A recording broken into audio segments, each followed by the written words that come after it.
Hello, my name is Jamie Gary. I am the owner of Upvision Consulting LLC. We are a full service legal nurse consulting firm, and we are the host of the Attorneys Resource Conference.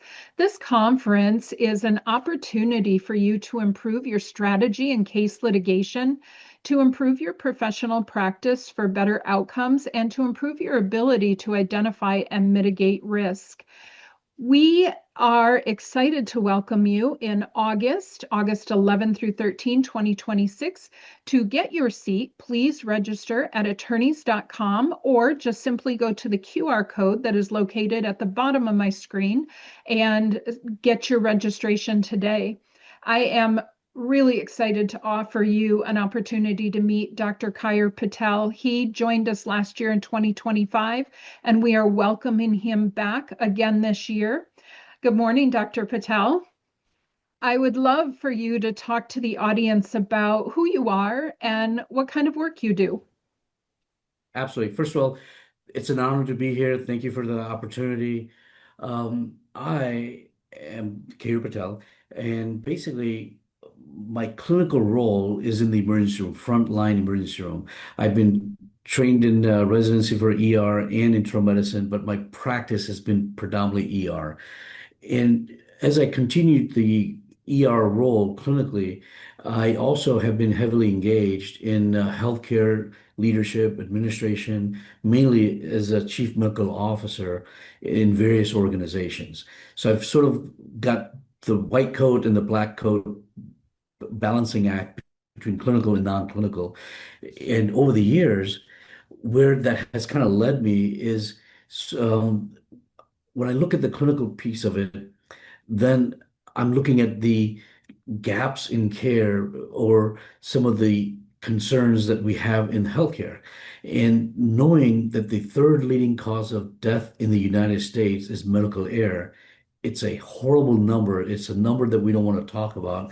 It's a topic that we are pretty much ashamed about in healthcare. However, knowing the facts, I feel taking the clinical skill set and taking the issues that come up in terms of gaps in care and bringing it together and teaching it is really where my focus is today.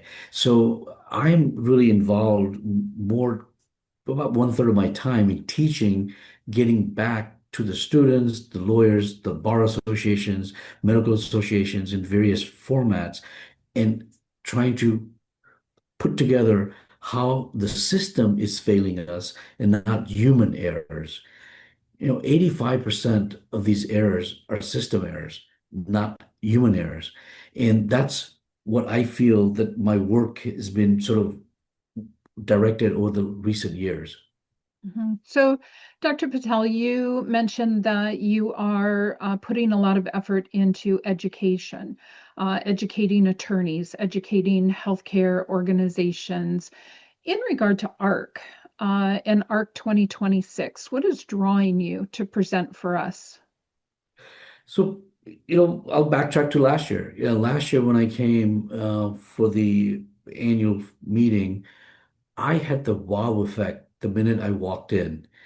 And when I say that, for years, I've been trying to figure out our audience.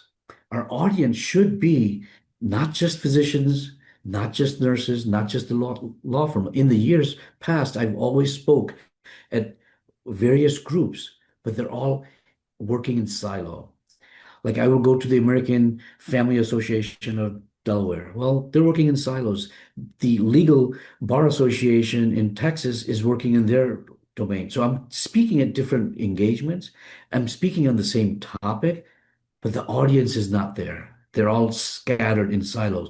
At ARC 26 last year, I was like, got the wow effect because when I walked in, I saw, oh, there's lawyers, there's doctors, there's nurses, everyone is here. And really, the idea is to have all the audience in one room so we can share ideas and have a common goal. And when you look at this, when I go to the independent organizations, I recognize that there is a unified vision how to make healthcare safer. If you talk to the legal You talk to the nurses, talk to the physicians, hospital administrators, they all have the same vision. We have a unified vision. It's common. Make healthcare safe.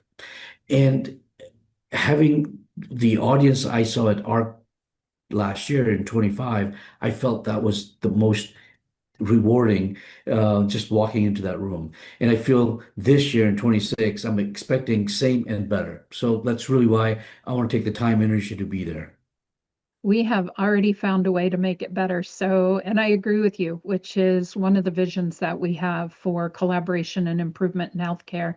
So, in regard to your presentation, in a very brief snapshot, we don't want to give the audience too much. We want them to purchase a ticket to come see you. Tell us a little bit about your presentation and what you will have to offer the audience when they arrive. Sure. It's again, I'm trying to look at this from a new lens because most of the audience, most of the attendees that I've spoken to in various platforms, we identify a mistake, we identify gaps, we identify something could have been done better, we identify something that fell below the standard of care. But what my view is, yes, we've identified that. But why? Why did we even get to that point? Let's backtrack a little bit, but let's take a few steps back and say, did the system fail?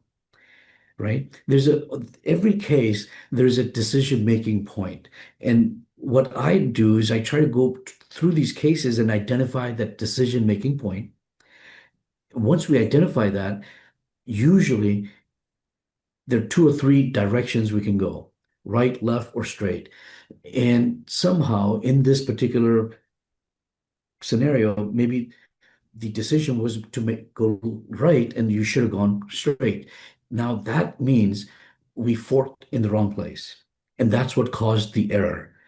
But if we backtrack before this decision point was met, 85% of the time, the system failed the nurse or the doctor, the clinician, PA, NP. It failed them. The system failed them to make that decision, and that decision was incorrect for that particular scenario. So that's what I really pull out of these cases. So even if you were to, Jamie, give me a case, I could take the same case and dissect it out and say, did we look at this? And if we did, great. If not, let's look at it. And maybe there's something to be evaluated. If not, then we move on. So it's really to look at the cases with a new lens and really look at. So sometimes what happens, our rotating counsel tells us, I want you to focus on this. So we get this marching orders.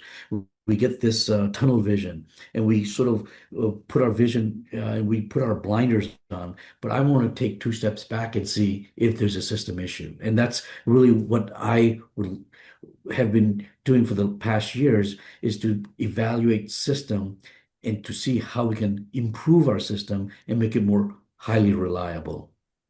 So, what is then the risk if this topic is not addressed? So it's interesting. So I think the risk is doing it the old way, right? Doing it the way you've always done it, and which, for the lack of better words, I mean, it's okay, but it's not the best way, maybe.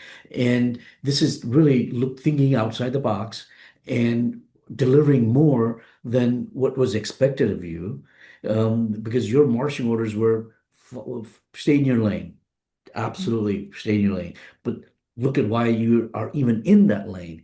And should you be in that lane? Was there a bigger global issue that actually caused this error to occur in the first place?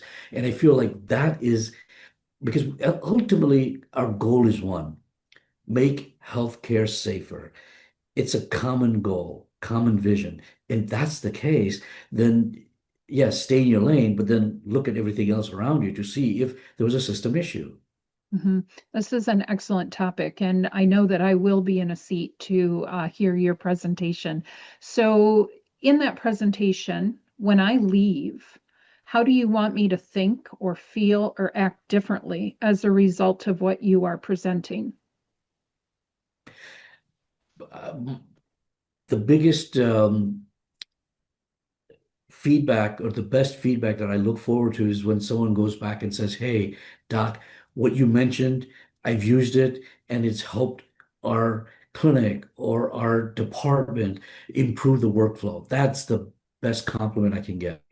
And that is really what we should be doing, and we should be striving for, right? Understanding something, looking at it with a different lens, and can you apply that in your specific practice? A lot of us are practicing part-time, full-time in various capacities, in various leadership roles even, and that will give you a better platform to change your workflow. How can we change that workflow and not miss the next um, ectopic pregnancy? What did we do wrong? What did we do? What steps did we not follow sequentially that allowed us to fail to miss an ectopic pregnancy and send the patient home in an unsafe environment? If you could change your workflow after the conference, going home and over the upcoming months, that would be the best take home. So then, what do you think is the greatest misunderstanding that needs to be clarified for people to be able to walk away and improve their workflow? But I think going back to saying we're used to our ways, so we're used to feeling that it's worked for us for the last 10, 15 years, and you mastered it, and most likely you have. The concept is not new; it's an old concept, and I feel like understanding the bigger, broader Mhm, scope is going to help an individual reshape their methods and improve it essentially and deliver a better product. When I say deliver a better product, at the end, we're delivering a message or pushing a message into the community and or into your workflow to other clinicians or to the administrators in the hospital system to say, here's a better workflow. We need additional resources. And if you can give them scientific information why, mhm, then you could get probably better resources and funds to execute on certain things that you may be missing at the today. mhm. So at the beginning, we talked a little bit about different groups. Who should be in the room for your presentation? Everybody. And when I say that, I mean clinicians, non-clinicians, lawyers. And because anybody that touching the patient directly or indirectly is providing care. So, of course, physicians, nurses, PAs, NPs, healthcare administrators, because they're really responsible ultimately regarding the guidelines that the hospital implements within various departments. And once they identify a workflow that can actually improve safety of the patient, then that workflow should be endorsed by the administrators and, of course, lawyers. And Mhm, yeah, lawyers are not delivering healthcare, but lawyers are understanding mistakes and errors made in various capacities, various places in all parts of the United States, and can bring it together and say, you know what?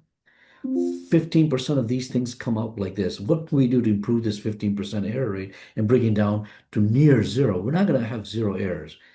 We're humans, but we need to approach near zero tolerance for errors. And we need to have everybody that's touching the patient directly or indirectly in that room. Well, we are really looking forward to having you again in 2026, present and interact with the audience. What are you most excited about in joining us again? I am a presenter, yes, but I feel I learn more when I walk away than I deliver.